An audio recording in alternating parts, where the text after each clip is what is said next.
primeira aula vai ser essa aula minha de delírio, e depois Eduardo vai falar sobre coma. Depois Igor tem mais uma aula e depois Gustavo finaliza com um módulozinho básico de noções importantes de neuroimagem, que todo clínico, todo emergencista, todo urgentista deve saber. Tá? Noções bem legais e práticas. Bom, eu de enxerido aqui, eu não sou neurologista, mas estou no módulo de neurologia, né? E estou enxerido para falar de um tema de delírio. Né? Delírio, qualquer paciente pode apresentar delírio em algum momento da vida, mas é claro, como a gente vai ver mais adiante, que delírio é muito mais frequente na população idosa. E eu, como geriatra, tenho uma vivência grande com pacientes com delírio.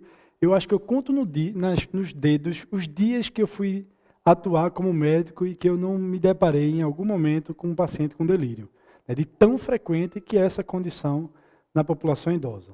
A gente vai ver que existem outros fatores de risco, além da idade avançada, que podem contribuir para o desenvolvimento de delírio, e a gente precisa identificar. Tá? Então vamos lá, pessoal.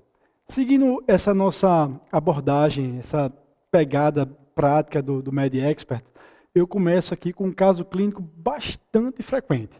Tá? Então, você está de plantão numa UPA e recebe um paciente de 78 anos, uma paciente de 78 anos, com história de confusão mental e sonolência há 24 horas. Há 5 dias, havia iniciado um quadro de coriza, prostração, febre e tosse, para o qual estava tomando um antigripal. Refere náuseas e não evacua há 3 dias. Os familiares relatam lapsos de memória frequentes, ela está mais repetitiva há cerca de 1 ano, ela é hipertensa, diabética, coronariopata, portadora de depressão, faz uso de uma polifarmácia, né? Ela toma enalapril, metformina, AS, clonazepam, amitriptilina, simvastatina, e ao exame ela estava desorientada, sonolenta, desidratada, taquipneica, não havia déficits neurológicos focais, a nuca estava livre, pupilas isocóricas, estava com pressão ali limítrofe, 10/6, uma saturação de 93%, levemente taquicárdica. Tá? Então, e agora? Diante dessa paciente, desse cenário extremamente comum, eu tenho certeza que vocês já se depararam com um caso bem parecido com esse, ou vão se deparar com um caso bem parecido com esse, dessa nossa paciente em questão. E aí eu coloco aqui algumas perguntas. Qual o diagnóstico sindrômico mais provável para essa paciente? Que fatores contribuíram para o desenvolvimento desse quadro dessa paciente?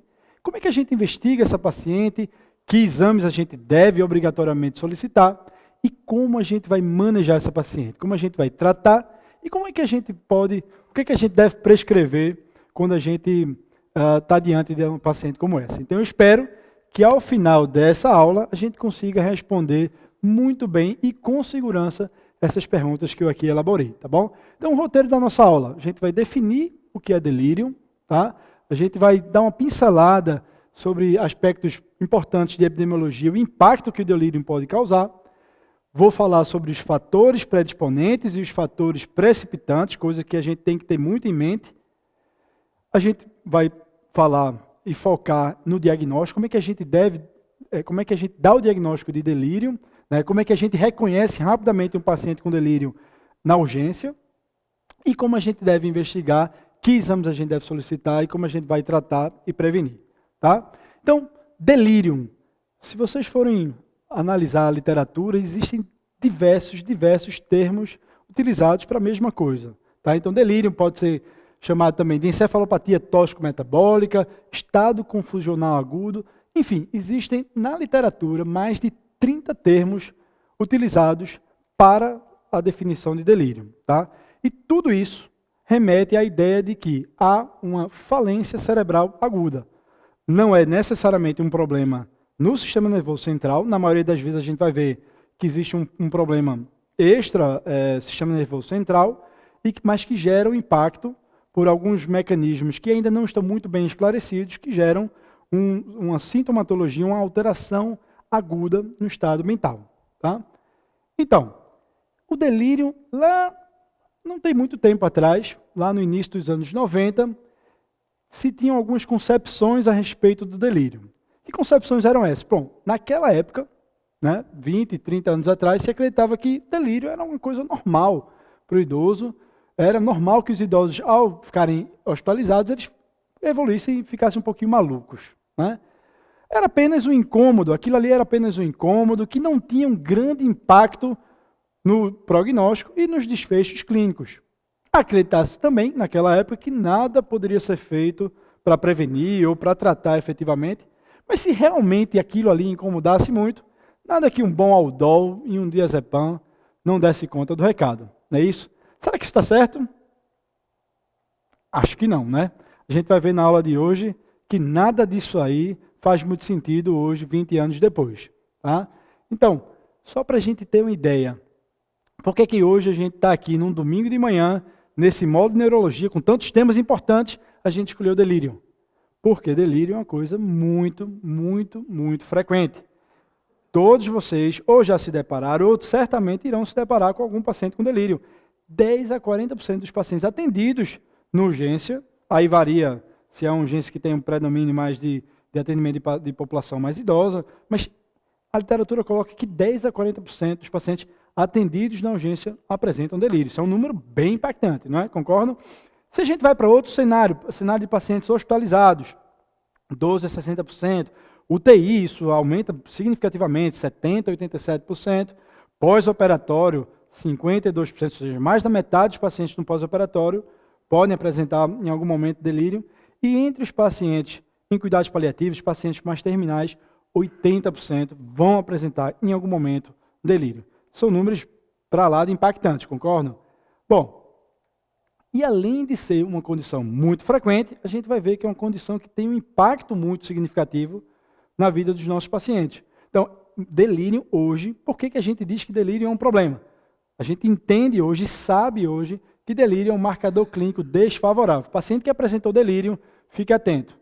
Esse paciente deve estar apresentando alguma condição grave, ele tem um maior risco de vir a morrer. Então, sabe-se hoje que delírio, um paciente que apresenta delírio, isso tem um impacto importante na evolução desse paciente. O delírio aumenta o risco, está intimamente relacionado ao aumento do risco de eventos adversos, e a mortalidade, em alguns estudos, chega a ser 20 vezes maior nos pacientes que apresentam delírio. Certo? E essa mortalidade mais aumentada permanece mesmo após a alta desses pacientes, como a gente vai ver mais adiante. E delírio, um paciente que apresenta delírio costuma ter um maior tempo de internamento hospitalar. O delírio acarreta num prolongamento do tempo de hospital. Então, são razões de sobra para a gente estar hoje aqui conversando sobre delírio, concordam? E aí, eu coloco aqui um gráfico bem significativo da evolução de um paciente que apresenta delírio. Você acreditava, como eu coloquei lá naquele slide dos anos 90, que o paciente que tinha delírio era um incômodozinho que acontecia durante o internamento, que depois que a gente tratasse, o delírio ia melhorar e o paciente ia seguir a vida normalmente. Não é bem assim que acontece no dia a dia, na prática. Tá? O que a gente tem observado é que o paciente, quando ele apresenta um delírio, certo? Ele tem um decréscimo importante do seu estado mental, de sua funcionalidade. Após a resolução da causa do delírio, ele pode melhorar funcionalmente e cognitivamente, mas notem que ele não retoma, na maioria das vezes, ao patamar prévio, se comparado àquele paciente que não apresentou delírio. E esse declínio, ele persiste por um longo tempo. E aí, esse dado aqui que mostra que após 2 anos de que um paciente ter apresentado delírio, apenas 1/3 dos pacientes que têm um episódio de delírio vivem de forma independente na comunidade. Mostrando para a gente que delírio não é tão benigno assim, que delírio não é só uma condição meramente transitória. Há um impacto a curto e médio prazo. A gente precisa ficar atento. Bom, quando a gente está diante de um paciente com delírio, o paciente pode se apresentar com delírio sobre 3 principais formas. Tá? O delírio hiperativo, que é aquele paciente que chega agitado, inquieto, muitas vezes agressivo, tocando fogo, né? Na enfermaria, na emergência. Esse paciente, concordam comigo que não é lá muito difícil de a gente diagnosticar que ele está em delírio. Né? Fácil. Chegou na emergência, a gente já percebe que esse paciente, é muito claro e evidente que esse paciente tem um delírio. Só que, na verdade, esse paciente que chega com delírio hiperativo, agitado, agressivo, isso é apenas 25%. Um quarto dos pacientes com delírio é que se apresentam dessa forma, delírio hiperativo. A grande maioria vai apresentar um delírio misto, que é aquele paciente que alterna momentos de agitação, agressividade, com momentos de mais sonolência, um paciente mais sedado, e a grande maioria vai ser de pacientes com delírio hipoativo, aquele paciente que chega sonolento, desatento, desligado. Esse delírio hipoativo, esse delírio é muito mais facilmente, se passa batido, é menos reconhecido, e isso acarreta no pior prognóstico. O paciente que chega para a gente com delírio hipoativo, caladinho, quietinho, sonolento, desatento, letárgico, esse é o paciente que merece mais cuidados, é o paciente que tem mais, é mais difícil de ser reconhecido se a gente não ficar bem atento. Isso aí vai gerar um pior prognóstico nesses pacientes, tá? Então eu coloquei aqui a classificação de Reis, que é uma classificação que a gente usa muito na UTI, mas que serve aqui só para a gente didaticamente ajudar a gente a separar delírio hiperativo, que é aquele paciente que chega, ora, ou inquieto, ou já mais agitado, ou muito agitado, ou já combativo. E o delírio hipoativo, que é aquele paciente que chega um pouco sonolento, com sedação leve, moderada, e pode, em alguns casos mais graves, evoluir até com estupor e coma, que já é um pouquinho de um contínuo de hoje da aula de Eduardo, que Eduardo vai falar mais adiante no estado de coma. Tá? Então, existem várias formas da gente tentar reconhecer delírio. E aí o DSM-5, na sua última atualização, né, o DSM-5, tentou estabelecer alguns critérios para uniformizar o diagnóstico. E aí percebam que alguns critérios utilizados, demandados pelo DSM são: há um distúrbio, para a gente dar um diagnóstico de delírio, né? Há um distúrbio na atenção e na consciência. Esse distúrbio ele é de início agudo e há uma característica muito clara de pacientes com delírio, marcante do delírio, é que é um quadro que flutua. Ora o paciente está bem, ora o paciente está lá sonolento, então é um quadro que marcadamente flutuante, flutua ao longo do dia, tá? Flutua ao longo de horas. Há um distúrbio adicional na cognição, então além do déficit de atenção, deve existir uma outra alteração, déficit de linguagem, de memória. Uma outra característica para o diagnóstico de delírio é que isso deve estar fora de um contexto de coma. Tá? O paciente que está lá em coma há muito tempo, ou o estado comatoso, como o Eduardo vai bem falar mais adiante, para a gente estabelecer delírio, normalmente a gente coloca que deve existir, isso tem que estar fora de um contexto de coma. Tá? Sabendo que o paciente que tem um delírio hipoativo, principalmente, uma causa grave, ele pode, na sua evolução, vir a evoluir muito grave e até vir a evoluir com um diagnóstico de coma. Ele não deve ser explicado, aquele paciente que chega com delírio, aquilo não deve ser explicado por uma demência prévia. Óbvio que pacientes que têm demência são os pacientes que mais têm risco de apresentar delírio, mas a gente deve entender que um paciente que tem demência, ele vai apresentar alteração cognitiva, então a gente tem que sempre estar atento se aquela apresentação do paciente difere da sua apresentação habitual, no dia a dia do paciente, da sua cognição basal por conta do quadro de demência. Tá?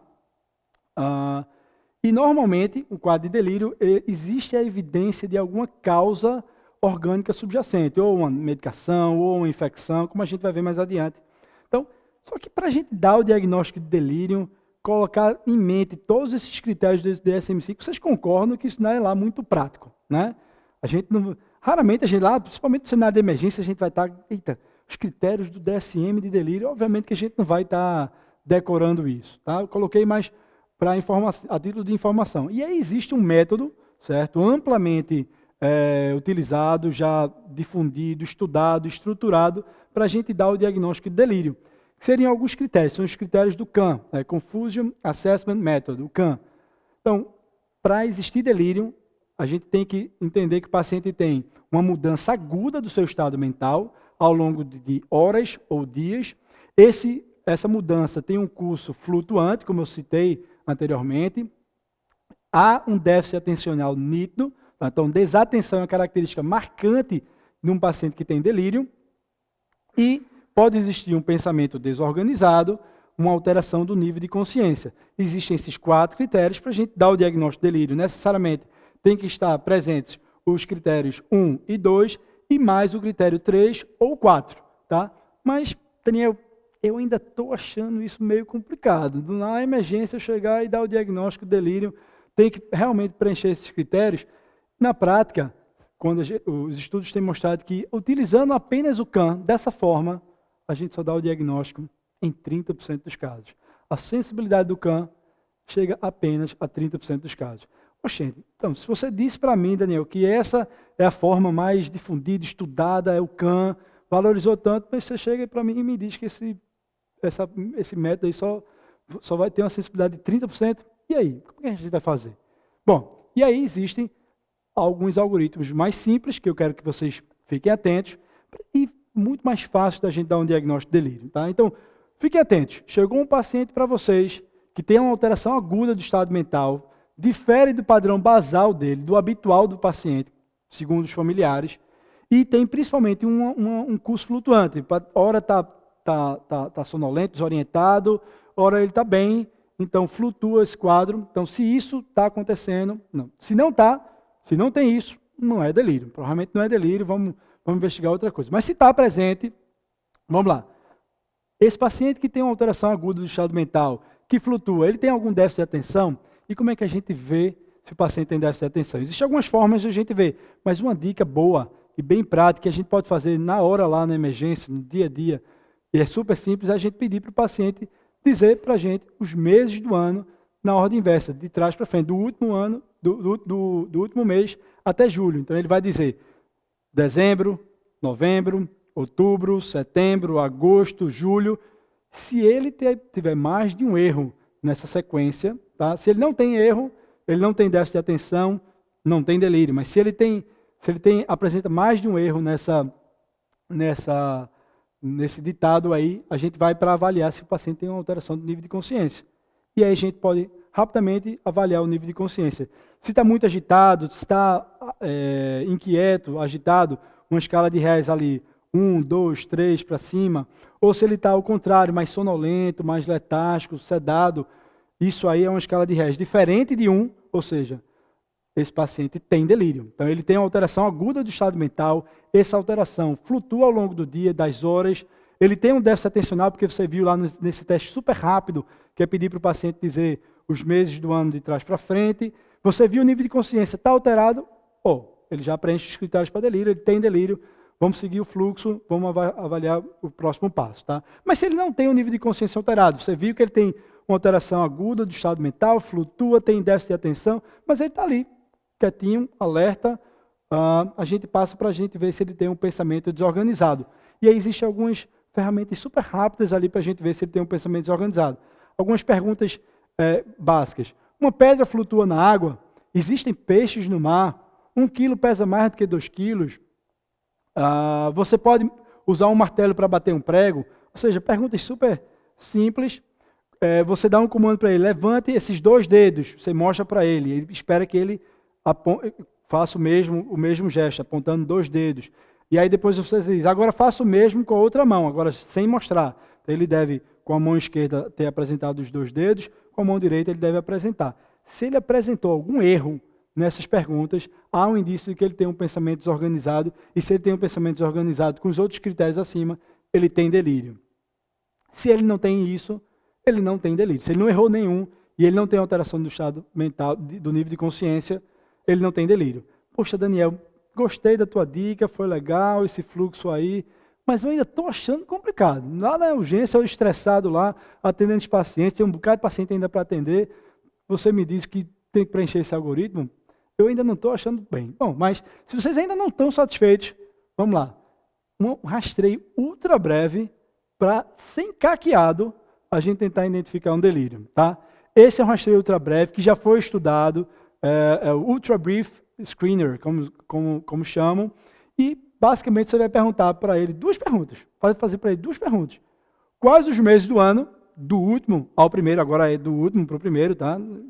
Aumentou um pouquinho o nível de dificuldade, de dezembro a janeiro, e que dia da semana é hoje.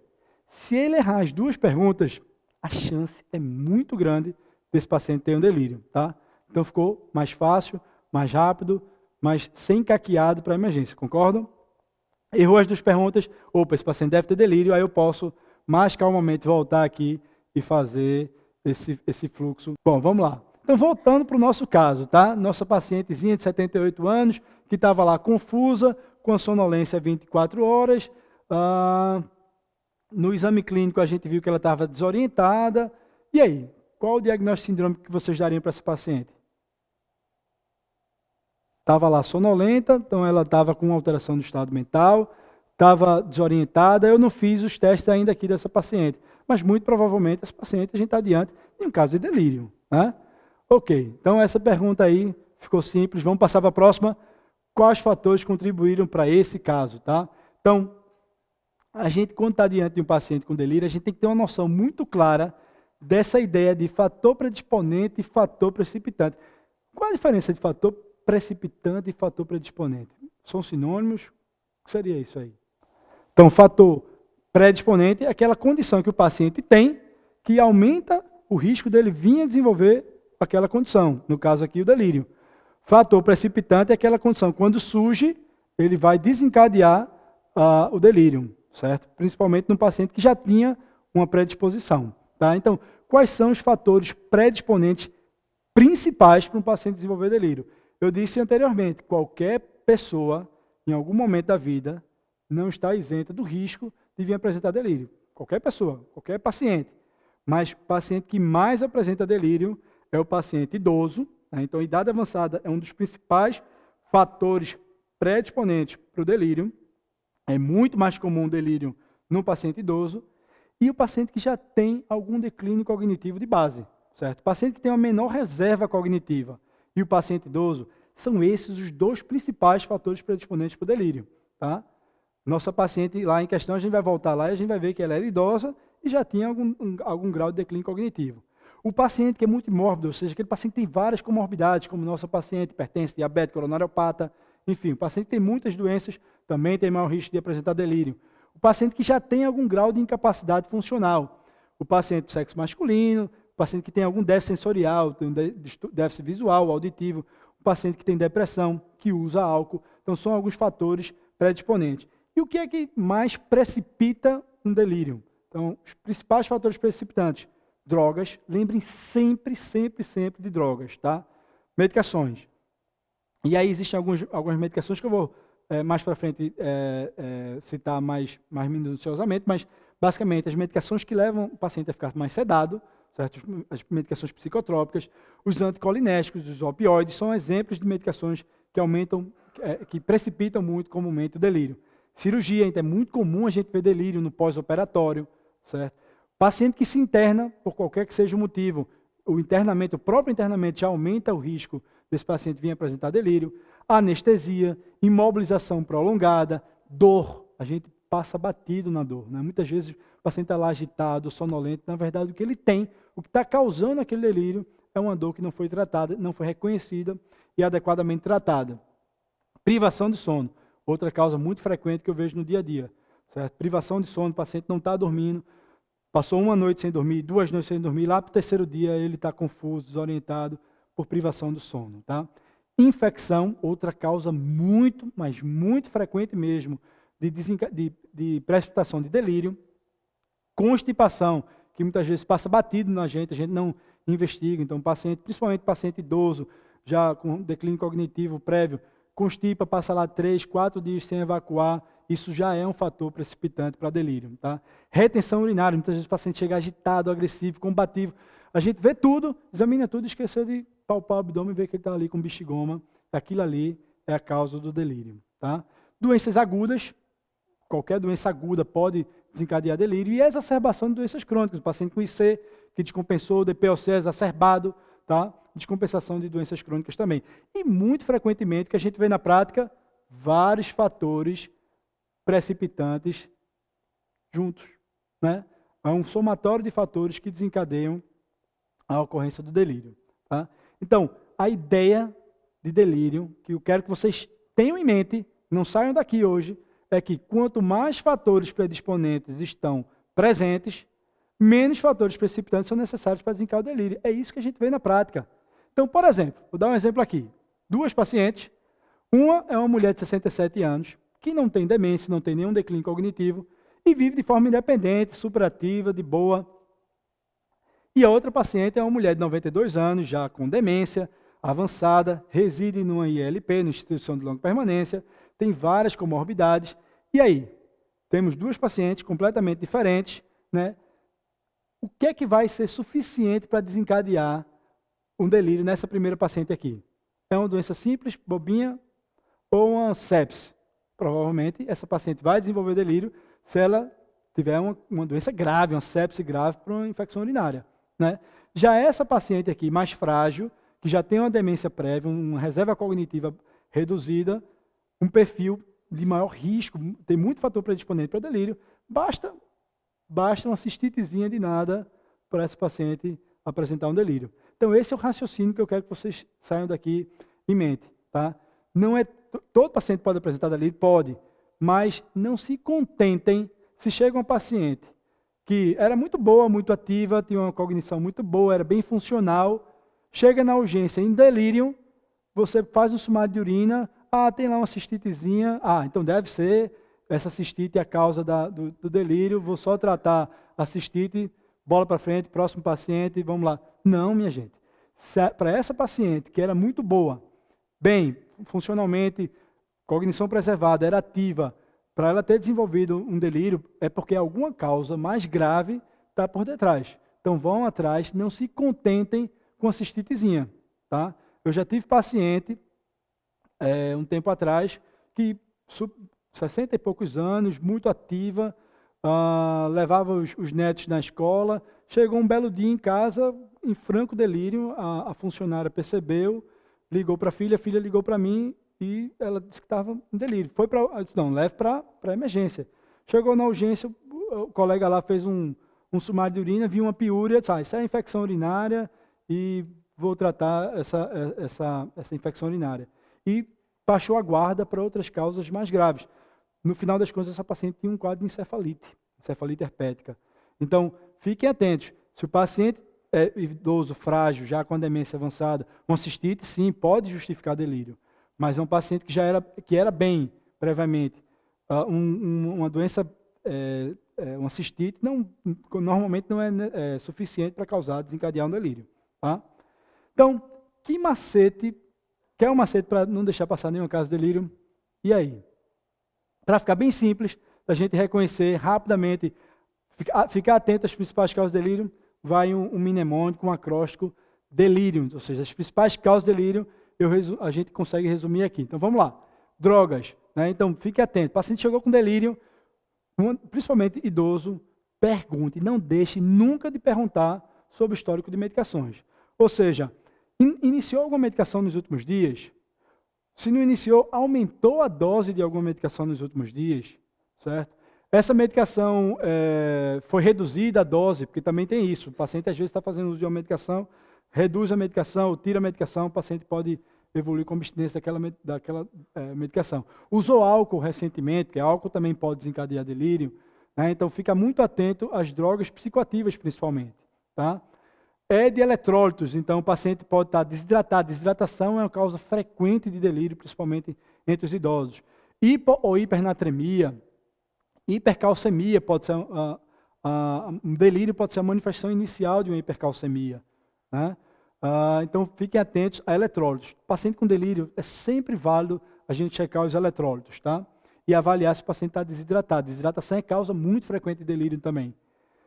L de lack of drugs, ou seja, eu peguei um pouquinho o gancho aí do inglês, mas é para ficar atento ao que eu disse. O paciente que suspendeu alguma medicação de uso habitual, principalmente uma medicação psicoativa, ele suspendeu, principalmente abruptamente, aquilo ali também é causa frequente de delírio. Principalmente o paciente que é usuário crônico lá de um benzodiazepínico, suspendeu o benzodiazepínico, ele pode evoluir com síndrome de abstinência e a síndrome de abstinência se manifestar como delírio. Tá? Dor não controlada, está aí no lack of drugs, paciente com dor principalmente no paciente internado, já hospitalizado, pós-operatório, com delírio, vá atrás de dor. Óbvio que analgésicos como opioides podem desencadear delírio, mas dor não controlada é muito mais facilmente causadora de delírio do que o opioide. Tá? Então não economizem e não economizem drogas para tratar dor e não subestimem dor. Dor é um grande fator desencadeador de delírio. Infecção, como eu disse, infecção, principalmente infecção urinária, infecção respiratória, mas qualquer infecção pode ser causadora de delírio, desencadeadora de delírio. Redução sensorial, então paciente que internou no hospital, está ali no pós-operatório, tinha um déficit auditivo e esqueceram de levar para o hospital, a família esqueceu de levar o aparelho auditivo. Esqueceu de colocar os óculos, então o paciente está ali, começa a ficar em delírio, basta você melhorar esses déficits sensoriais, colocar o aparelho auditivo, colocar os óculos, e isso pode melhorar. Tá?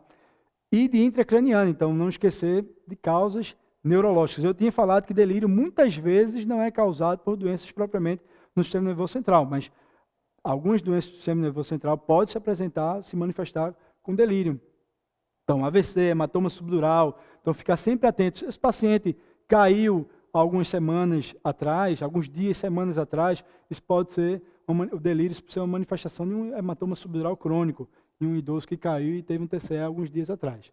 Então, a epilepsia é comum também, outra coisa que passa batido como causa de delírio é a epilepsia, principalmente crise, estado de mal epiléptico não convulsivo. O paciente se apresenta com estupor, coma e estado de mal epiléptico não convulsivo pode ser a causa daquilo ali e passa frequentemente batido, não se pensa nisso. Tá?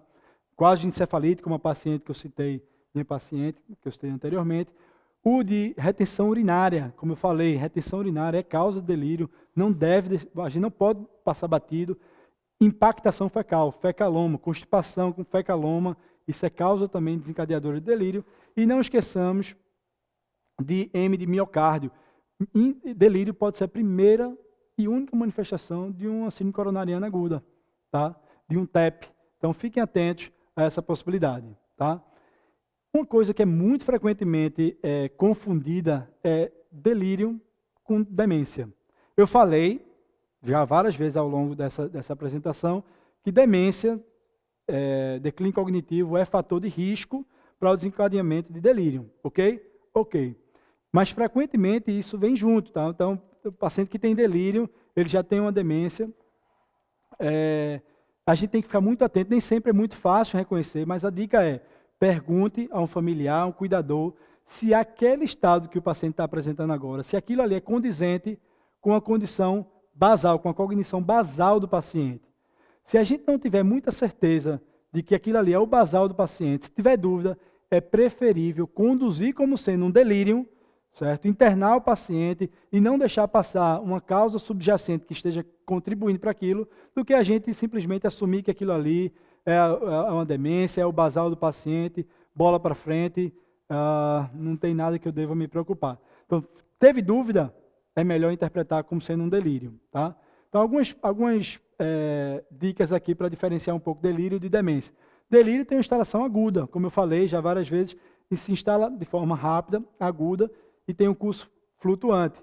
Demência tem uma instalação gradual, ao longo de meses e principalmente anos, tem um curso mais estável, não costuma flutuar muito, né? Não é o habitual uma flutuação muito grande. O déficit atencional é muito evidente, sempre presente no delírio, nem sempre presente na demência.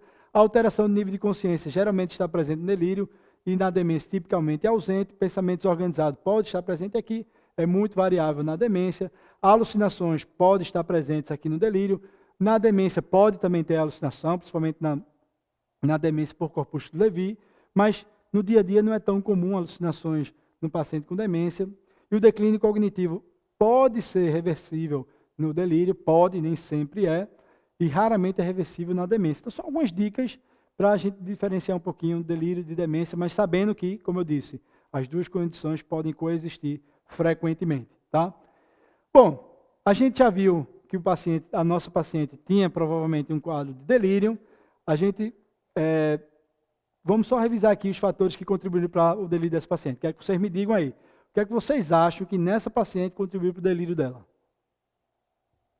Digam lá. Quadro infeccioso, está com infecção, provavelmente infecção de vias aéreas. O que mais? Oi? Constipação, não evacua 3 dias. O que mais? Antigripal dá delírio? Antigripal é um negócio que todo mundo usa, todo mundo tem na bolsa. Será que antigripal causa delírio? Boa parte dos antigripais, a gente nem para perceber, nem para ver. Tem na sua composição medicações com efeito anticolinéstico, tá? Antihistamínicos com efeito anticolinéstico. Então, pode ser desencadeador de delírio.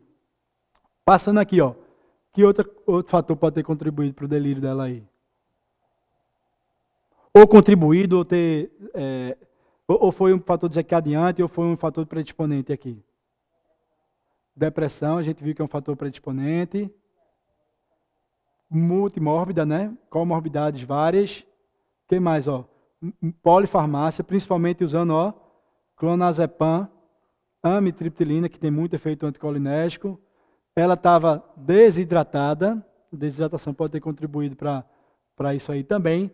E ela tinha um fator predisponente, ó, provavelmente ela devia ter um quadro demencial, ela já vinha tendo esquecimentos frequentes há um ano, tá? Então,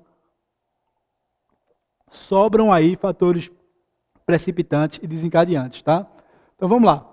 Então, a gente já viu que os fatores contribuem para esse quadro. Como é que a gente vai investigar? Que exames a gente deve solicitar? Então, como é que a gente vai investigar esse paciente que chega para a gente com delírio? Primeiro de tudo, óbvio, a gente sempre aprendeu na medicina, muitas vezes a gente acaba esquecendo, mas primeiro de tudo, sempre é na anamnese. Então, o quadro, como é que tudo começou? Foi de uma instalação súbita ou foi uma instalação subaguda? Se foi uma instalação súbita, a gente pode pensar no evento neurológico, um AVC, né? Foi um evento subagudo que ao longo de 1, 2 dias que foi surgindo, tá? Pode ser uma infecção, pode ser uma desidratação, tá? Houve introdução de alguma droga nova, foi suspensa alguma medicação, houve alguma mudança recente de dose, como eu falei anteriormente, né? Delírio, você tem que perguntar sobre drogas. Então, não pode passar batido isso, tá? Tem dor? Tem febre? Não, se tem febre, provavelmente pode ter uma infecção subjacente. Está com dor, pode ser a causa, o fator precipitante do delírio. Algum sintoma associado, está com dispneia, está com tosse, pode ser uma infecção respiratória. Está com disúria, pode ser uma infecção urinária. Está com dor torácica, pode ser um infarto, um TEP. Tá? Tem dormido bem? Não. Está 3 dias sem dormir. Privação do sono, como a gente viu, pode ser causa de delírio. Está constipado? A gente viu que fecaloma, constipação pode ser fator de... Urinou? Não urinou? Pode ter um bexigoma. Ingeriu líquidos? Se não ingeriu, pode estar desidratado. Teve alguma convulsão? Está disártrico? Houve algum déficit focal? Alguma coisa? Bom, a anamnese muitas vezes é suficiente para esclarecer para a gente a causa do delírio. E o exame físico? Rapidamente, na avaliação do crânio, ver se tem algum sinal de TCE, um hematoma, o paciente caiu, teve alguma escoriação, algum hematoma subgaleal. A gente avaliar se tem um déficit focal, movimentos anormais, alteração da marcha, um flapping, pode ser uma encefalopatia hepática. Né? Olhar as pupilas, está muito miótica, pode ser um uso de droga, um uso de opioide, por exemplo. Está midriática, pode ser que um paciente tenha abusado de medicações com efeito anticolinéstico, pode ser uma evidência de hipertensão intracraniana, como o Eduardo mostrou ontem para a gente. No pescoço a gente vai ver se tem um bócio, porque pode ser um hipo ou hipertireoidismo. Avaliação de rigidez de nuca. Tá? Se tem na ausculta respiratória, se tem algum indício de pneumonia. No abdômen, se tem algum indício de abdômen agudo. O abdômen agudo muitas vezes se apresenta no idoso com delírio. Se tem algum indício de bexigoma. Tá?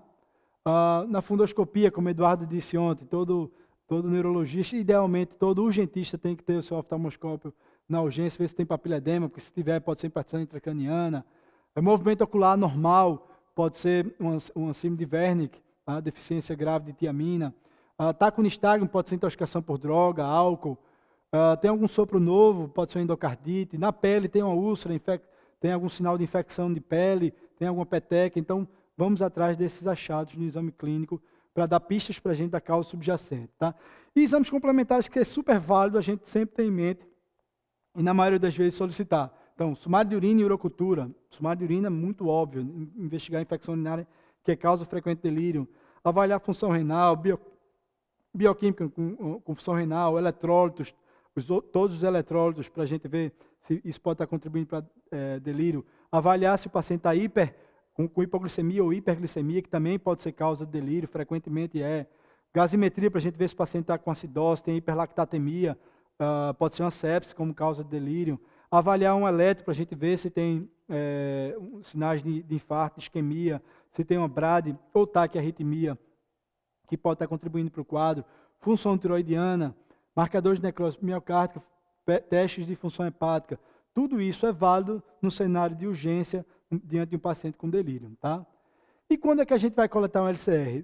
Na minoria das vezes a gente precisa do LCR na investigação. Mas naquele quadro que você não viu uma causa óbvia de delírio, tá? Uma suspeita de infecção, mas não tem um foco aparente, vale a pena fazer um LCR para ver se não é um quadro encefalítico, se não é uma meningite.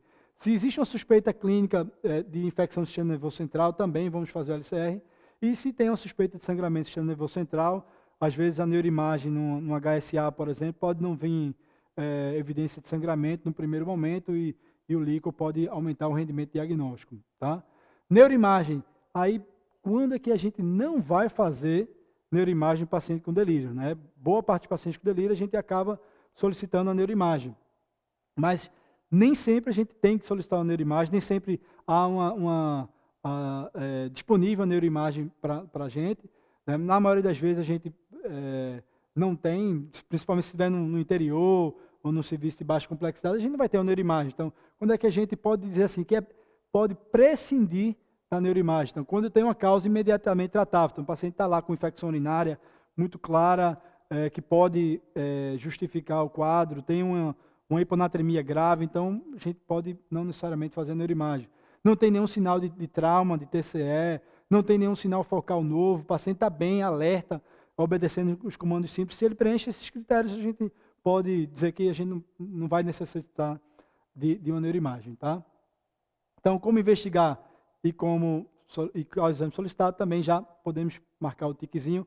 E, por último, como tratar e o que prescrever para o paciente com delírio. Então, veja, caso o paciente tenha delírio, passagem imediata de sonda nasentérica para garantir aporte nutricional, contenção no leite para não arrancar a sonda, Aldol IV em dose alta para acalmar logo o paciente, manter as cortinas fechadas para o sol não incomodar e afastar os familiares para evitar que eles vejam o ente querido naquele estado.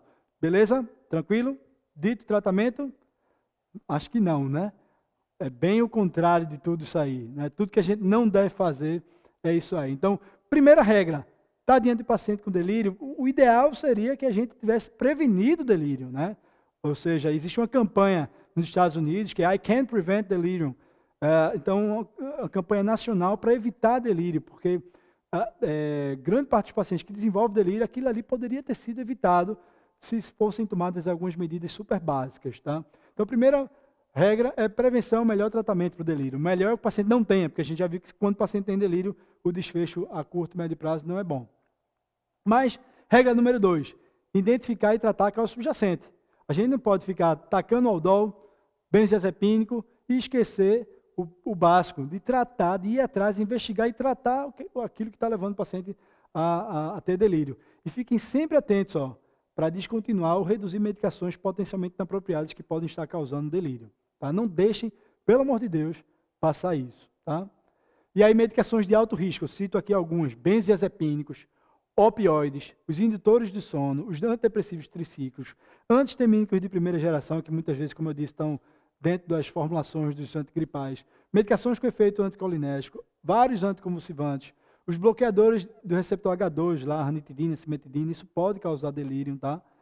Antipsicóticos e antiparkinsonianos, são medicações que frequentemente podem causar delírio, tá? Sobretudo nos idosos. Regra número 3, comunicação adequada, então, procurar sempre comunicar de forma clara e concisa, evitar os termos médicos para os pacientes e para os familiares, informar sempre o que está acontecendo, o que é que vai ser feito naquele dia, exames, medicações novas, estimular sempre o contato com os familiares, que isso ajuda e muito a orientar melhor os pacientes e diminuir o delírio. Tá? Regra 4, ambiente adequado, então adequar aquele ambiente ali, então oferecer os acessórios de uso habitual, óculos, aparelho auditivo, remoção de objetos desnecessários, ter acesso ao relógio, a calendário para orientar o paciente, tá? Vigilância constante naquele paciente, aquele paciente em delírio tem maior risco de queda, certo? Tem maior risco de complicações.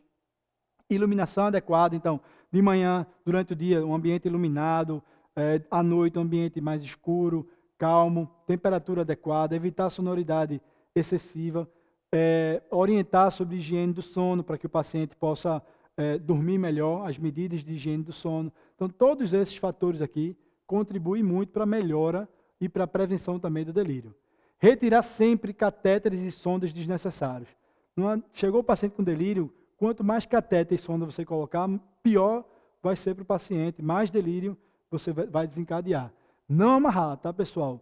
Não amarrar, amarrar, conter no leito, só piora o delírio. E, se extremamente necessário, preferir aquelas luvinhas de boxe. Mas, idealmente, o melhor é que o paciente tenha um familiar ali do lado, apoiando, sempre do lado, orientando, dando conforto para aquele paciente, tentando acalmar, sem ter que estar utilizando medidas de contenção mecânica, tá?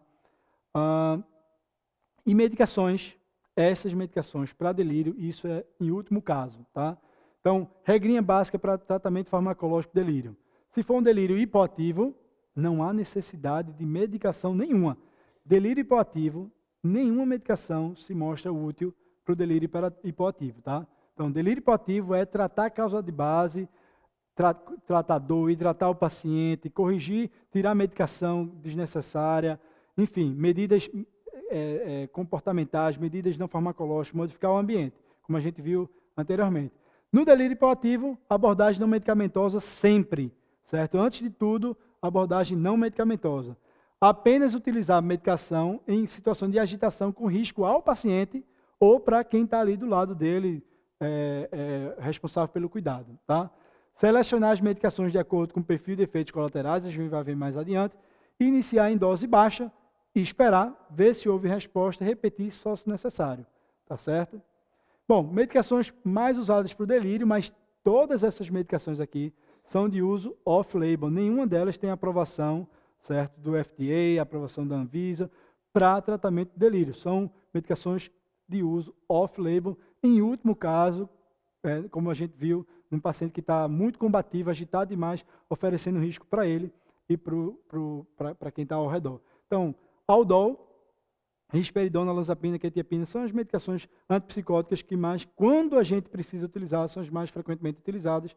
Lembrar aqui, vou citar o Aldol, que é a medicação que ceda pouco o paciente, mas por outro lado, causa muito efeito extrapiramidal, e o polo oposto a ele é a quetiapina, que causa mais sedação, mas que acarreta menos sintomas extrapiramidais. Na prática, o que a gente usa mais, eu pelo menos utilizo mais, é a quetiapina.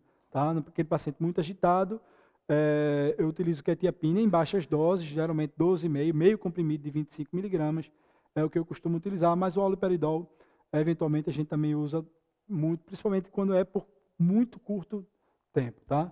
Então, lembrar sempre, antes de prescrever antipsicótico, idealmente, a gente tem que avaliar o intervalo QT antes de prescrever neuroléptico, porque se o paciente tiver um QT prolongado, a gente deve evitar ainda mais o uso de neurolépticos. Aí, só pegando o gancho da aula de Lapa, do primeiro módulo, uma forma muito simples e rápida da gente ver se o paciente tem QT longo, QT prolongado, é a gente traçar uma linha no meio entre o espaço, um complexo QRS e outro, a gente traça uma linha no meio, e se a onda T estiver acabando antes dessa linha, esse paciente muito provavelmente não tem um QT prolongado. Se a onda T acaba depois dessa linha que a gente tracejou, no meio de um complexo QRS e outro, esse paciente muito provavelmente tem um QT prolongado, maior risco ainda dele ter complicações com o uso de neuroléptico. Tá? Só uma dica rápida e básica. Então, para finalizar, o modelo de prescrição aqui. Chegou um paciente com delírio, dieta via oral, sob supervisão, oferecer apenas se o paciente estiver acordado, alerta. Hidratação, comumente o paciente está desidratado, então se ele estiver desidratado, a gente vai hidratar aqui com sorinho. Antibióticos, se suspeita forte ou evidência de infecção. Utilizar oxigênio, se ele tiver evidência de hipoxemia pode levar a delírio, mas também só utilizar catéter nasal ou algum outro aporte de oxigênio, se ele realmente tiver hipoxêmico, não adianta, chega o delírio, bota o catéter PO2, aquele catéter ali só vai piorar o delírio. Tá? Um analgésico, né? Vigiar a dor, estimular a deambulação, vigiar a diurese e evacuação, estimular a presença familiares. Se a agitação é intensa, Aldol, você pode utilizar a ampola que tem 5 mg por ml, eu costumo iniciar 1/4 de ampola intramuscular, se realmente necessário, o Seroquel, que é a quetiapina, meio comprimido via oral, a critério. Tá? Só para guardar para a vida, que eu não quero que vocês saiam daquela porta sem estar com isso em mente, delírio piora prognóstico, tá? É mais frequente no idoso, pode ser hipo ou hiperativo, mas o hipo é ainda pior. Tratar a causa subjacente, que pode ameaçar a vida, a causa subjacente. Evitar medicalizar, medidas não farmacológicas sempre em primeiro lugar. E o diálogo com o próprio paciente e a família muitas vezes é o melhor remédio. Espero que tenha sido útil e simples para vocês entenderem delírio de uma vez por todas.